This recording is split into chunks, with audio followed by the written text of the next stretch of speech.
The U.S. Naval War College is the Navy's home of thought. Established in 1884, NWC has become the center of naval sea power, both strategically and intellectually. The following Issues in National Security lecture is specifically designed to offer scholarly lectures to all participants. We hope you enjoy this upcoming discussion and future lectures. Good afternoon. Welcome to our 8th Issues in National Security lecture for this academic year. I'm Professor Christopher Faulkner, and it's my pleasure to be the host for today's events. I'd like to note that we are gathered together here in person, and we also have a large audience gathered in on Zoom. Over the 24-25 academic year, we've been offering lectures from some of the best scholars in the world from our very own resident faculty. This effort is intended to share a portion of the Naval War College's academic experience with spouses and significant others of our student body. We also welcome participation by the entire Naval War College extended family, including members of the Naval War College Foundation, international sponsors, civilian employees, and colleagues throughout Naval Station Newport, in addition to others around the globe. While the primary purpose is to share information and learn together, we do offer documentation in the form of certificates of completion to all participants who attend at least 70% of the offered lectures. You can participate in the audience via Zoom or even by watching lectures when they are posted on YouTube. We ask those who are interested to keep track of how and when you participate, and we will ask you to self-certify your completion towards the end of this series. We'll provide more information on how to do this during our final 2 lectures of the academic year. With that, let's look briefly at our upcoming schedule. On 13 May, Vietnam prisoner of war, Professor Porter Halliburton, will offer his dynamic presentation entitled Reflections on Captivity, detailing his experiences as a POW for nearly 8 years. This lecture will take place from 10:30 to 12 here in Spruance Auditorium, and a special Zoom login will be announced for this event as we get closer to it. On 27 May, we will close out the series with Professor John Maurer's entertaining and enlightening lecture, Churchill and America, which will return to our normally scheduled time, 16:30 to 17:45. On to the main event. At the conclusion of the presentation that follows, we will welcome questions from our in-person audience. Please use the microphones that are located at each seat to allow all of us, including our virtual participants, to hear the question. This interactive session introduces the concept of strategic empathy, stepping into the minds of a competitor, adversary, collaborator, or ally to understand their motives and interests from their point of view. The dramatically unpredictable and complex warfighting landscape demands that our leaders possess the ability for strategic empathy. Session participants will engage in learning experiences that expose their existing mental models, surface the cognitive challenges of breaking those models, while providing strategies for furthering this critical leadership capacity. We will also discuss applications of strategic empathy and perspective taking in other contexts. And our speaker, Dr. Olenda E. Johnson, is a full professor of strategic leadership and leader development at the U.S. Naval War College, with a particular focus on flag general officer education. A passionate educator and behavioral scientist, she harnesses her expertise to advance applied cognition in national security context. Dr. Johnson is the architect of the Navy's first 2-star flag officer leadership course, now an established requirement. She continues to mentor and guide a generation of flag leaders across services. Her prior academic experiences include tenure professor at North Carolina A&T State University, visiting professor at the U.S. Army War College, and distinguished visiting professor at the U.S. Air Force Academy. Dr. Johnson also held adjunct appointments at Wellington School of Business and Government in New Zealand and Bentley University. She received her PhD in organizational behavior from the University of Pittsburgh and BS and MBA from Florida A&M University. Please join me in welcoming Professor Johnson.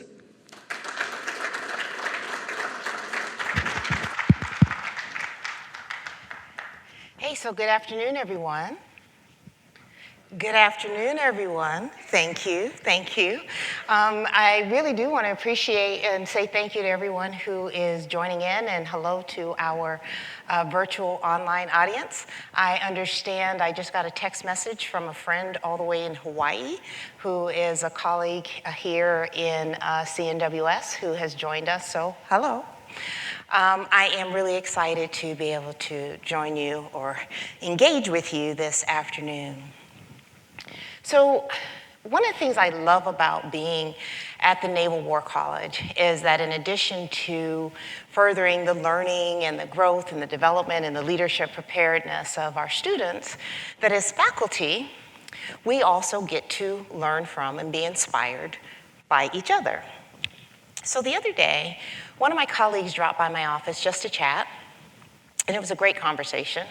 It happens a lot. I have soft chairs and chocolate, so it's an easy draw. And we had this great conversation. And during that conversation, my colleague, Captain Nikel, call sign Peach, said something that sparked a thought.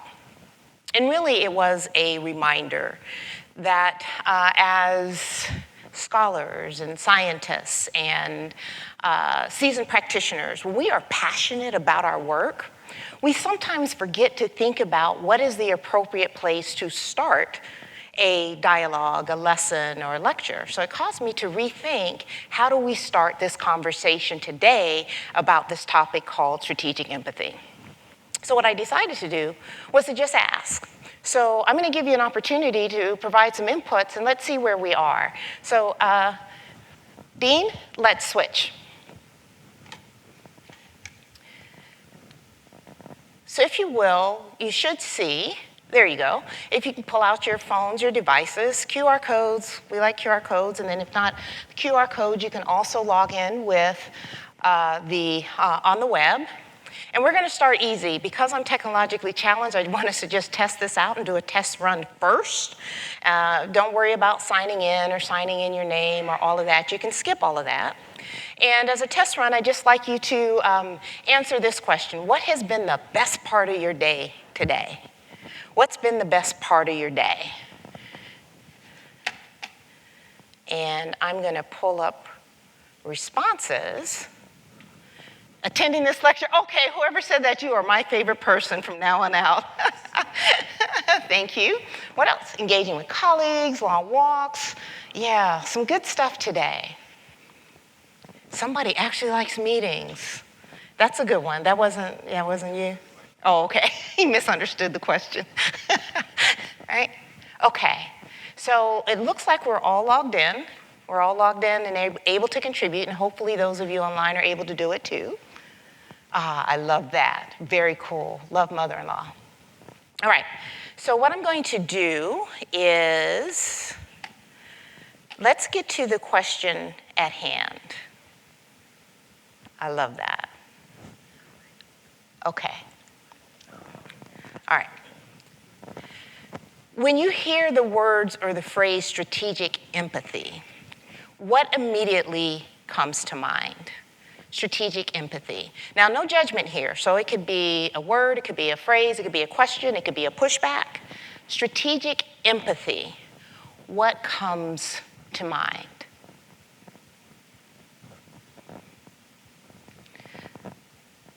Love it. Yes. Yep. Okay. This is helpful. Okay.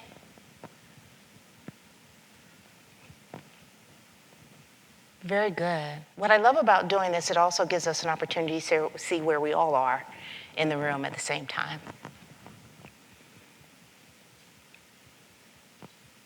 Yeah.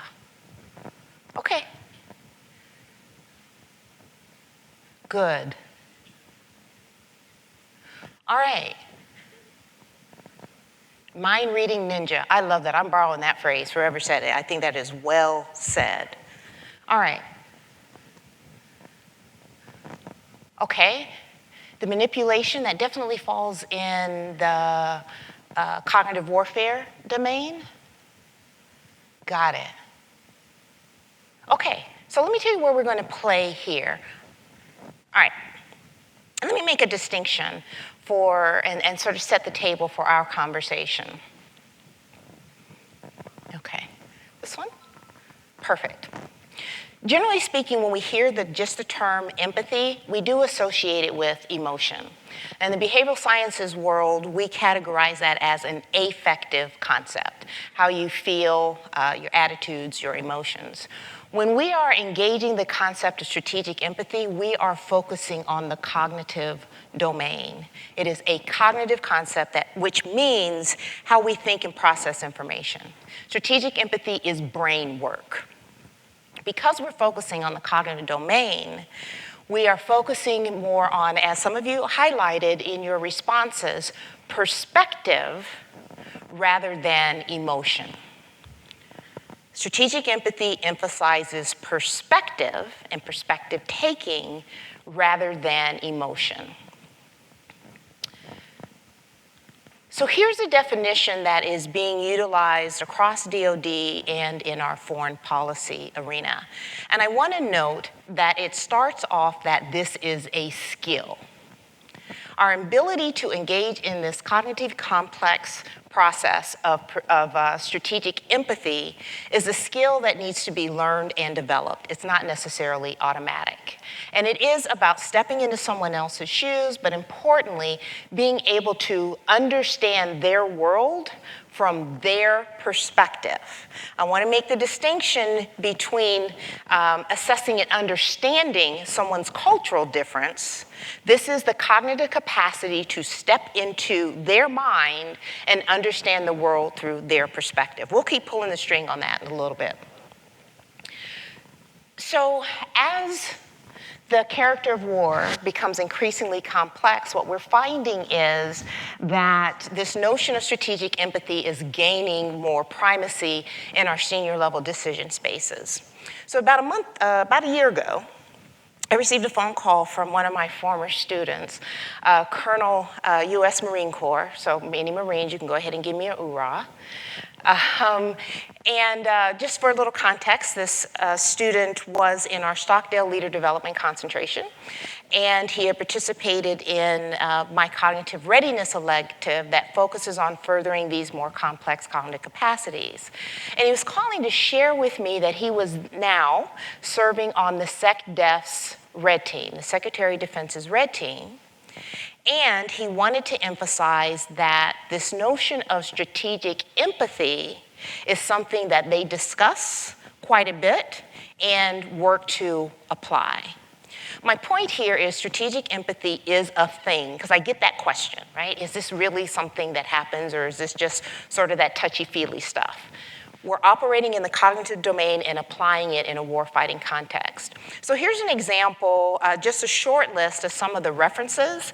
If for those of you who want to dig deeper, and you'll see they're relatively recent in how we engage with strategic empathy. H.R. McMasters is one of the persons who is a huge proponent of strategic empathy, which he defines as working to understand complexities through someone else's lens. So I'll add a foot stomper here, and then we'll dig down into how we actually get there. Our then chairman of the Joint Chiefs of Staff at the STRATCOM Strategic Deterrence Conference or Symposium just about 6 months ago really emphasized the nature and the notion of how strategic empathy applies in our deterrence space. And one of his arguments is that deterrence is in the mind of the adversary. Deterrence is in the mind of the adversary. So I'm going to share a couple of quotes with him. Bear with me. This is a 2-slide quote. Don't normally do this. But I didn't want to lose out or give short shrift to the warfighting context here. He says this.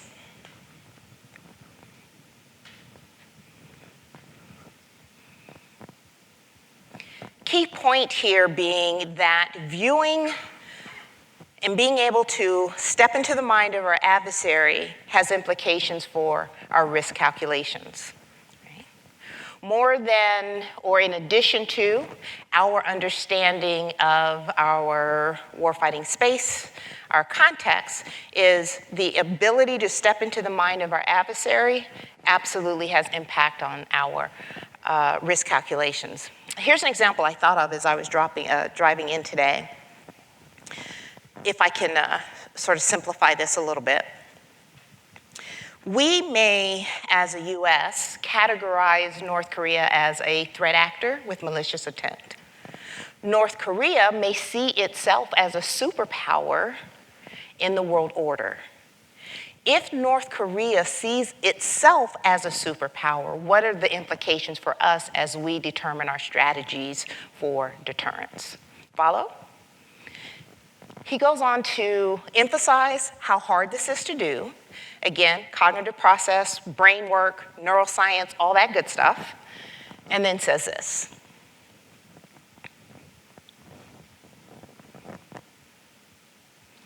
How they view their priorities, their values, their place in the world. Our ability to understand how they view it is how we determine our deterrent strategies. So, how do you actually do this thing? How do we get our brain to engage in strategic empathy? Here's what's required. Strategic empathy requires us to shift our mental frames while holding someone else's viewpoint and suspending judgment. Now, I will say that each of those individually are cognitively difficult to do. Strategic empathy requires us to do all three. And I will break these down. Mental frames, holding another's point of view, holding versus understanding. Understanding, I broadly assess. Holding, I am not internalizing, I am able to access someone else's perspective that may not be my own. We'll get there, I promise. And then, of course, suspending judgment. That's always hard because we got opinions. I see some heads knocking. I know what I know, and I know what I know, and I know that what I know is right. which is what part of the reason that makes this so difficult. So let's take these one at a time. Let's talk about mental frames. Mental frames are generally our structures and the way in which we conceive of the world. How do we make sense of our world? It's automatic. So I can throw up a word like good, and you automatically know what that means, have a conception of what that means, and you can make automatic associations, right? Same thing if I throw up the word bad. You know what it means, and I can make automatic associations. That's a mental frame. I happen to think that dark chocolate is good, especially dark chocolate with sea salt. That's a hint for anybody who wants to get me any chocolate. And I think that anyone who commits a crime is bad. Right? Automatic mental frame, automatic way in which I make sense of my world. So tell me something good, and you can just yell it out. I'll repeat it since I'm on the mic. So tell me something good. What's good? Friendship is good. Sunshine is good. Family is good. Tell me something bad. Car accident is bad. Too much sunshine is bad. Cancer is bad, right? When we shift mental frames, we are doing more than recategorizing the way we might think of a concept. I can say, hey, dark chocolate is no longer good. I think dark chocolate is bad. That's recategorizing. But when we alter our conception, it may go something like this. I move from dark chocolate is good, crimes, cancer is bad, to that's a really bad outfit you have on. Did you see that three-point shot that Steph made in that game? I am certain his foot was back on the half-court line. Steph is a bad dude. So in this instance, I've gone from bad being the opposite of good to bad actually meaning good. That is a shift in our mental frame. That is a cognitive shift in our mental structure. So let me give you an example of that in the space that we play in. In the US, generally speaking, generalization, a system is conceived as something that is good. We like systems. Systems create order. We systemize our processes for efficiency and consistency, right? Systems help give us structure, and it creates boundaries. The opposite of that might be anarchy. We think anarchy is bad. Anarchy creates chaos. Anarchy dismisses the rules of order. That might be from the US perspective. But if we were to consider the mental frames of our adversary or our ally, they may think of these concepts completely differently. For some, system is actually bad. For some mental frames from our adversaries or even our allies, a system creates oppression. A system represents inequality. A system perpetuates power imbalance, whereas anarchy is equated to freedom. Anarchy is conventional, not radical. Anarchy enables power. You see the difference, right? So whereas we may have one mental frame, our adversaries have another mental frame, there's a challenge of trying to conceive of something that is in conflict to our own way of thinking. Strategic empathy says that's the hard brain work we need to do.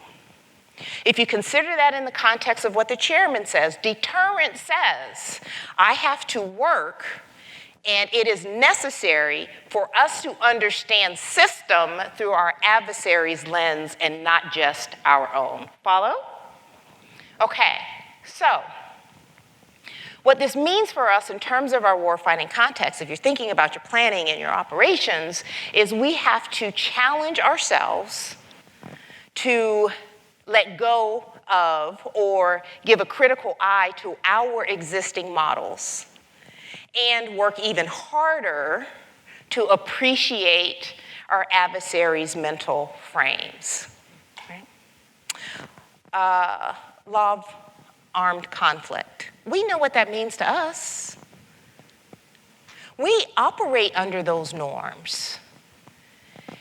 And it's the lens through which we consider our planning processes, which we consider our risk assessments, the lens through which we approach our strategic decisions. But our adversary may in fact support the law of armed conflict, but their mental frame is different. Our mental frame for what is humane and their mental frame for what is humane may not be the same thing. And so we're challenged to think about it through their lens and not just our own. All right. So let's get to the second part of this, which is really the hardest cognitive challenge here, and that is perspective taking. I know we've had some experiences engaging in perspective taking in some of your courses. We talk about perspective taking. I learned that in NSDM today you did examine some perspective in the Bosnia discussion, right? Here we're going to go deeper and get into how you get your brain to actually engage in this complex process. So let me make another distinction here. The difference between perspective taking, and the colonel here is smiling because she was in my course, so she knows what's coming. Perspective taking and analyzing a perspective. With analyzing a perspective, I will describe it this way.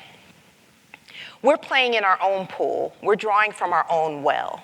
So we're drawing from our own well of knowledge, experience, and expertise. And we are analyzing what we believe to be someone else's perspective. With perspective taking, we're jumping into that well, but it's someone else's well altogether. We're getting our brain to do something that it may not be accustomed to doing by viewing a situation, a value, a mindset through someone else's lens. we'll do some practice. One of the key components that is necessary to engage in perspective taking versus analyzing a perspective is this. This is the hard part. I'm sorry, I'm standing in front of the screen. This is the hard part. How do you mentally divorce yourself, separate your mind from the centrality and certainty of what you know? The centrality and certainty of your own perspective. But in order for me to do as the chairman is asking us to do, which is to step into the mind of our adversaries through their lens, I got to put the way I think about something aside. Follow? So let's do that. Let's see what that process is like. Here's what I would like you to do. And I see that we are spread out, so some of you may have to get up and move because I'm going to have you engage with each other. But let's start here. I'd like you to consider someone or someones with whom you have had a difference of opinion or a different approach to something. Could be a peer, could be a partner, could be a spouse, could be a superior, could be a group. Consider someone with whom you've had a difference of opinion or a different approach. And if you're anything like me, because we live in the world we live in, that should come relatively easily, right? And importantly, that you know they were completely wrong. Completely wrong. W-R-O-N-G, wrong. Difference of opinion, difference approach, and they are completely wrong. Stop laughing because you got a whole list. All right. So think about that for a minute, and then I'm going to have you do something with that. So have you identified a person, situation, discussion, conversation? Yes? You there? All right, so this is what I want you to do. I want you to identify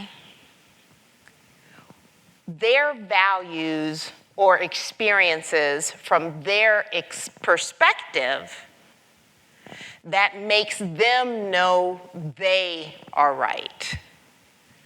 Not what you think they were trying to tell you, but identify the values or experiences that they may have that makes them know that they are right. I just engaged this process recently. Very different approach on something with someone, and I literally went and asked a colleague to help me think through it so that I could understand, because I'm seeing the situation wholly through my lens.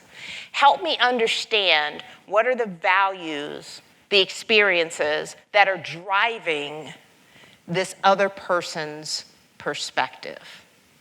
Okay? So I'd like you to think about that for a minute.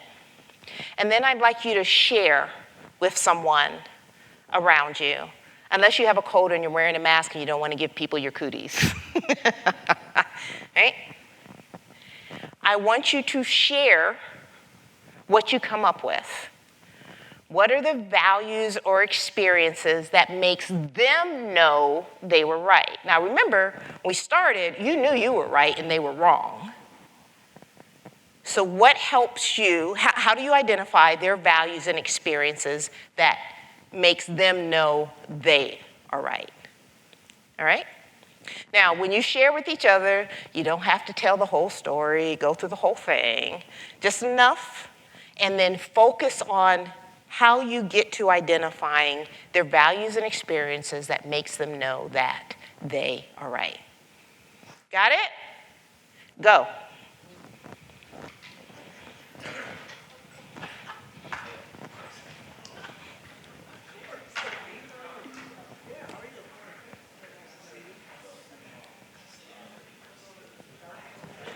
And for our online folks, you can certainly communicate with each other in the chat.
go ahead and switch if you haven't already.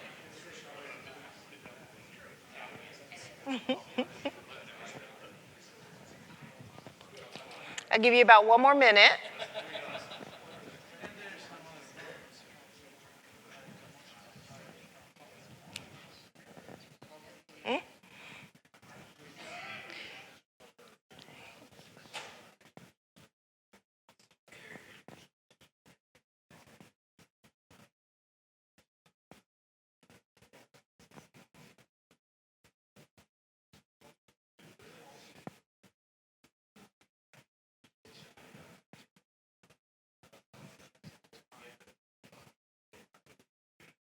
I love this.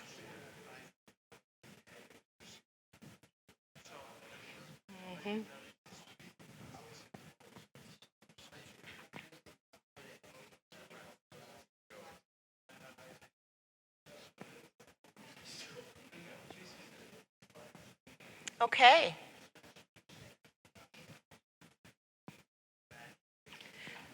All right, I have a question for you. And I know we're short on time. If we have more time, I'd let us go for a little while longer. And we can always revisit this, I promise. Right? Here's my question for you. And, go ahead if you wanted to get back to your seat. That's fine. No, please. I appreciate those of you who moved around in order to share in the learning. So here's my question for you. I'm not going to ask you to play back what you identified. What I would like to know is, what was that experience like?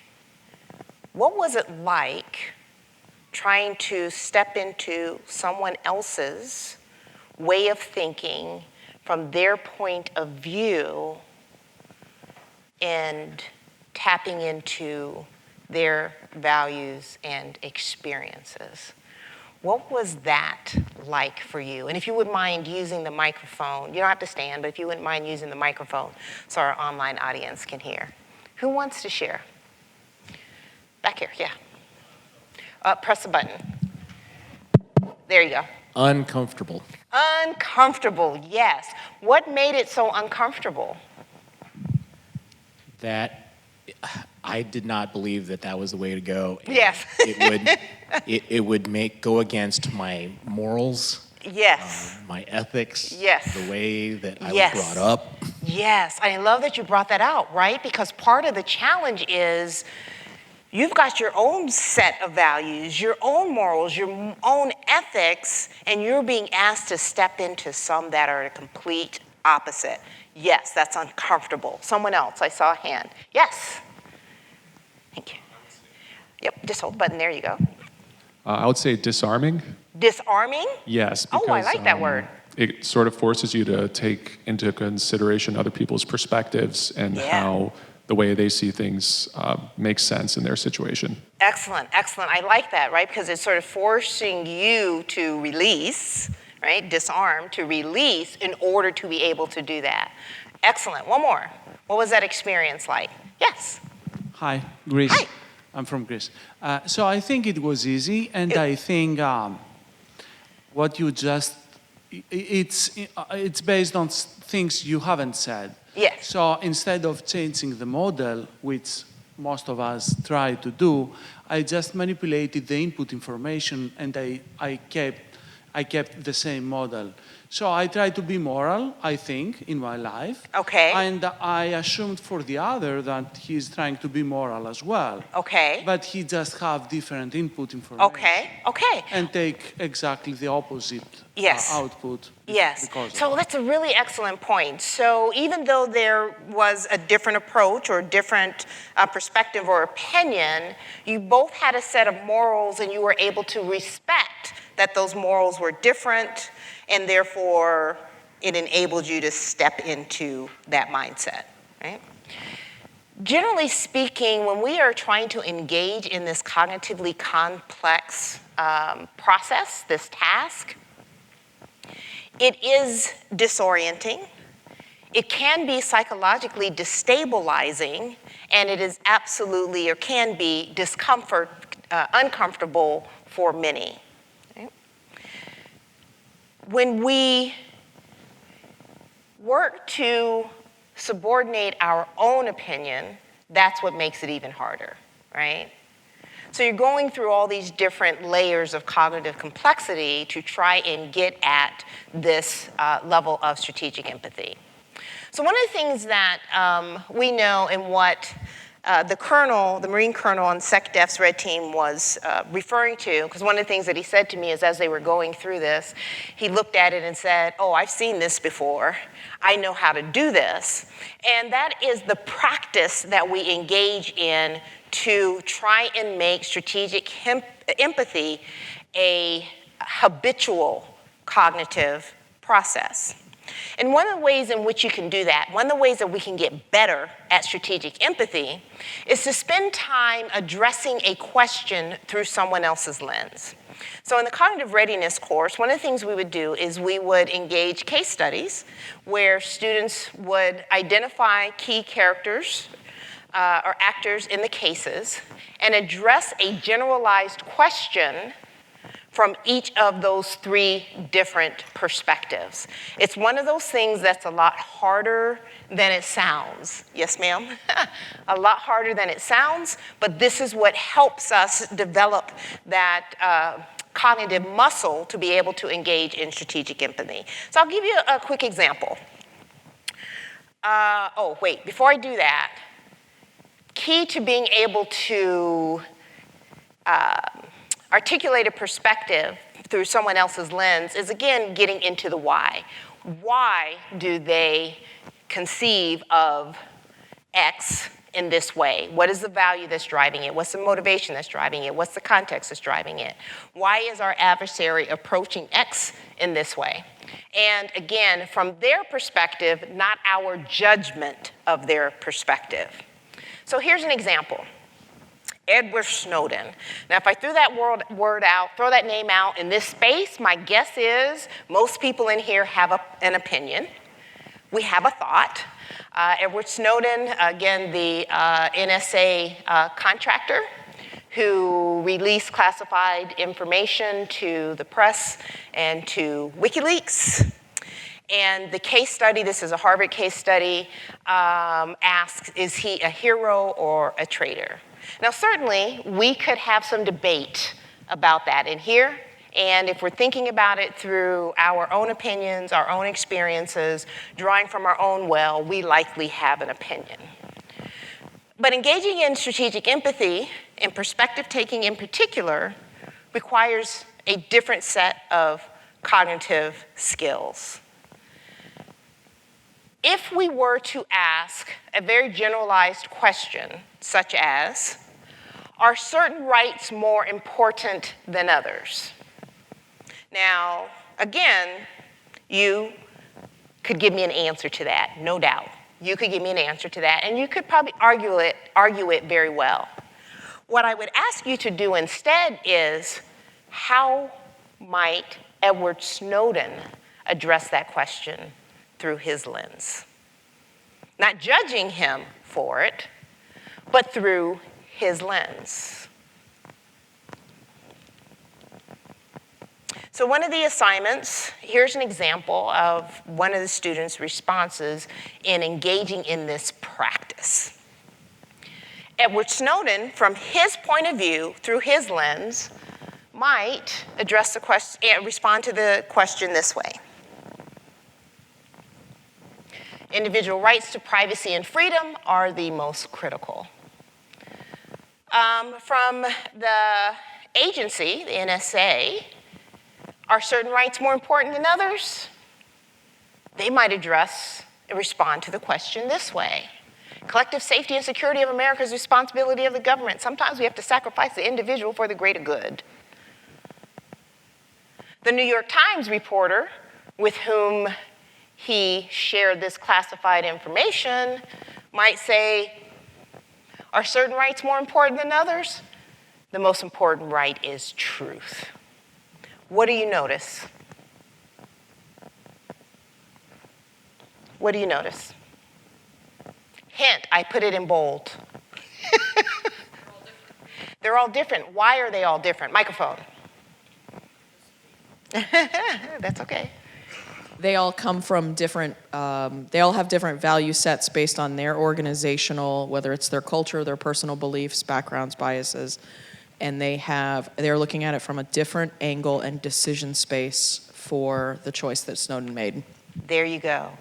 Different decision space based on their value system. What are the implications then? If I think about different people, different decision space, same question, through the lens of the chairman that says we have to come up with a deterrence calculus, what does that then mean? What does that then tell us? What does it suggest?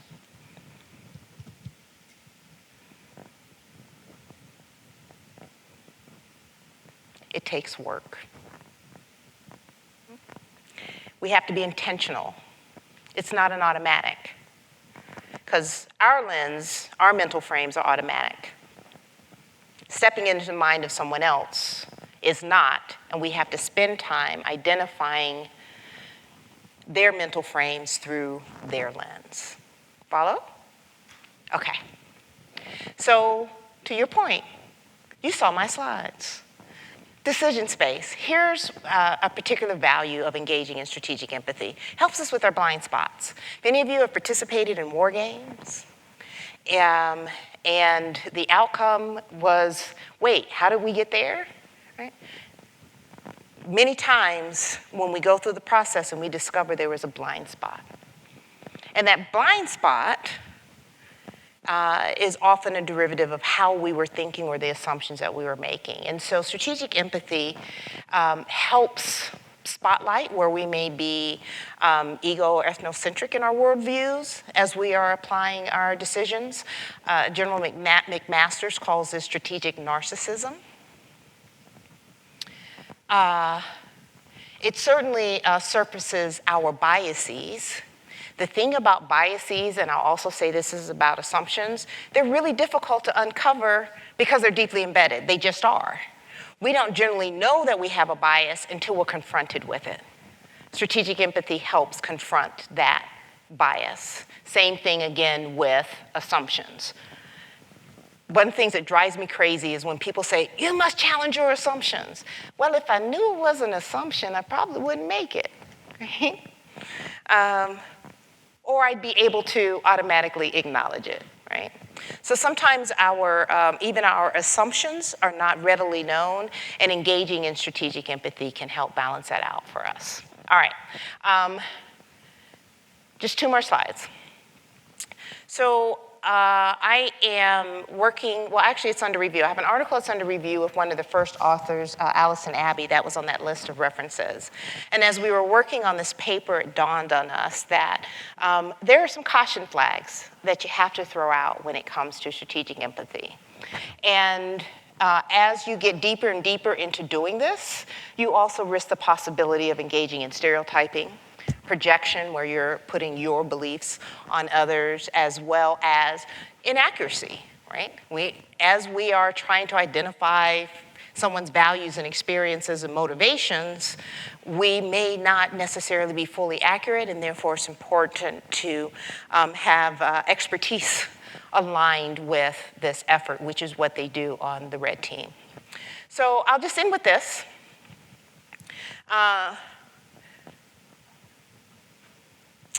The impact and the import of strategic empathy ultimately is that it helps us in this space grasp, understand, and respond to our adversaries' intentions. We can make some assumptions. This will help us better fight and win. And I will stop there and take questions or further commentary or discussion or pushback or application, all of the above. I will throw in here some of the feedback that I have received from students is this process of developing these perspective-taking capacities in particular, in some cases have helped with personal and professional relationships, which is a good thing. because it does force us to take a step back, divorce ourselves from our own opinion, and try to understand and see the world through someone else's worldview. All right. Questions, thoughts, observations, or pushback?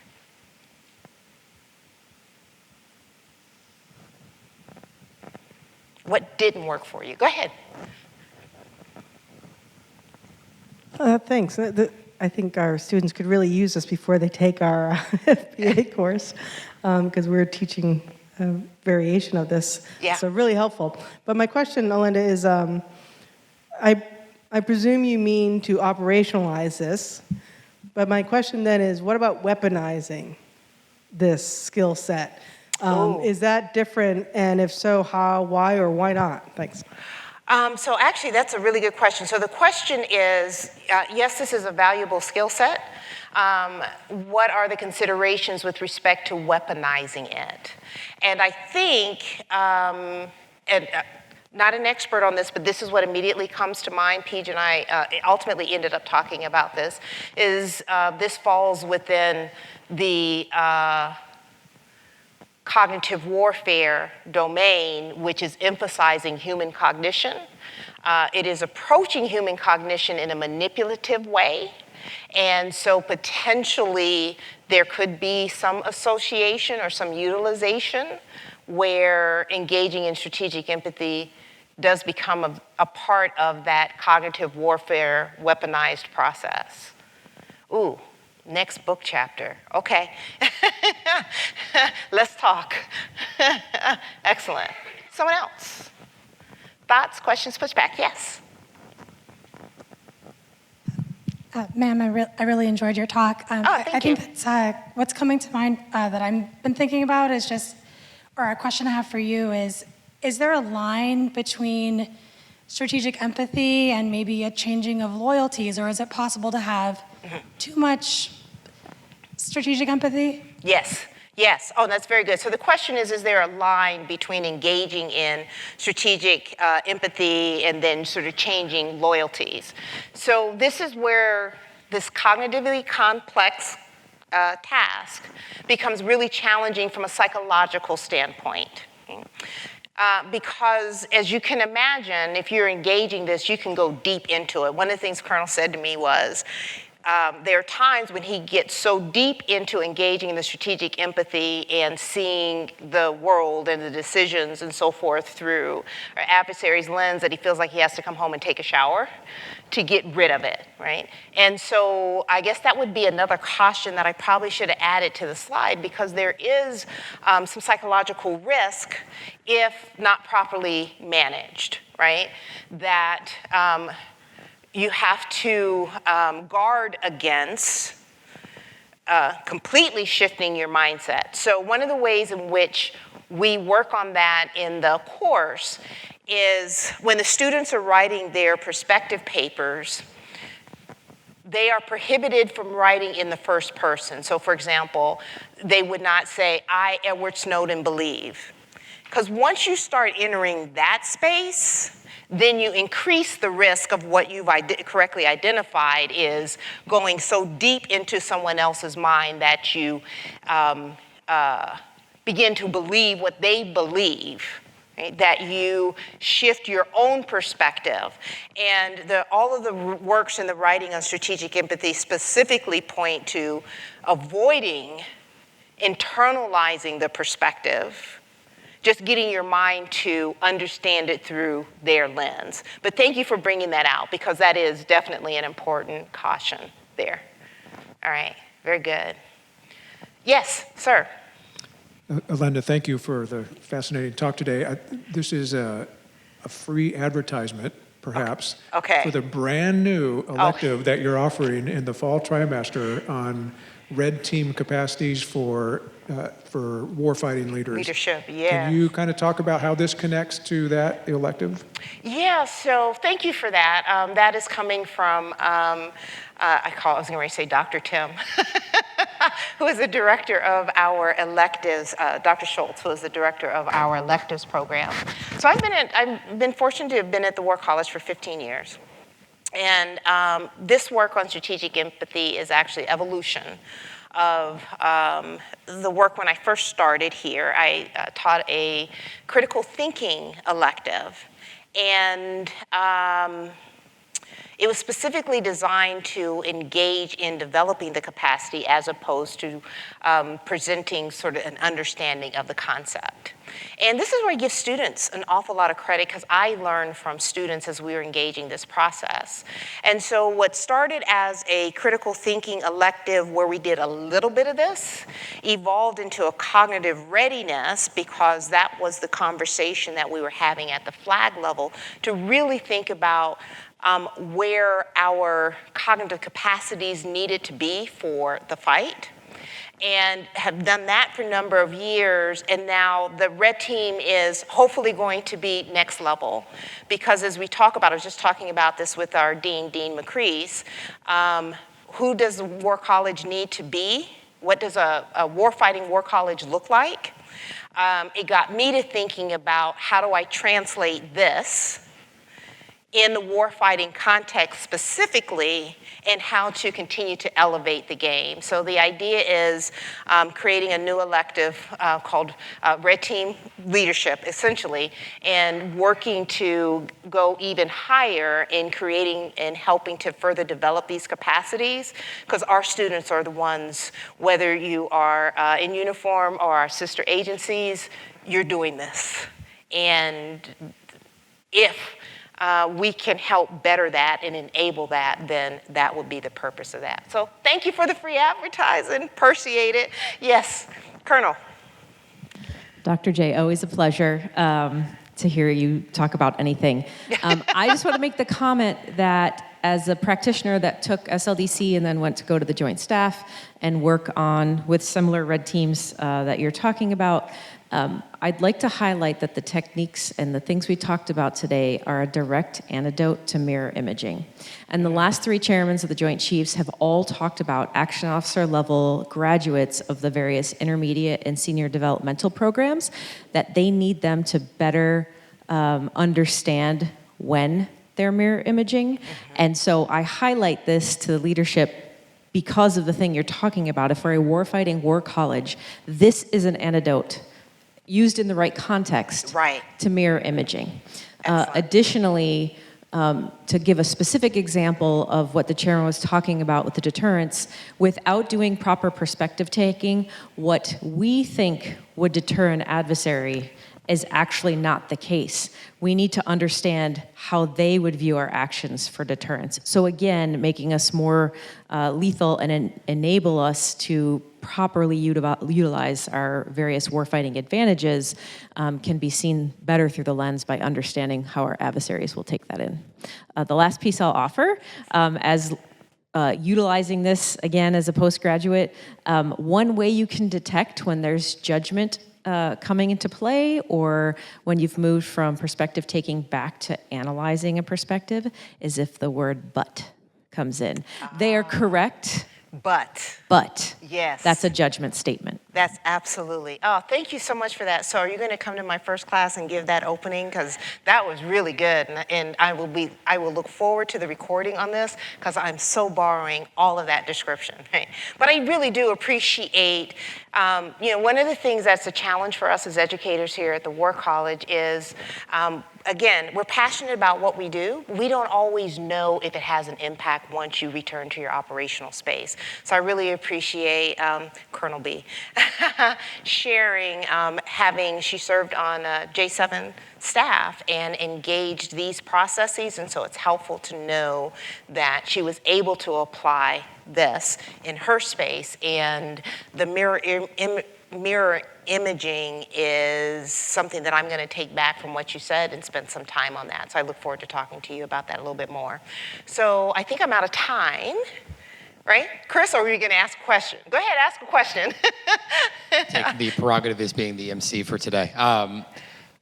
We had a State Department representative today speak, and I was curious. I noticed early in your presentation you talked about allies.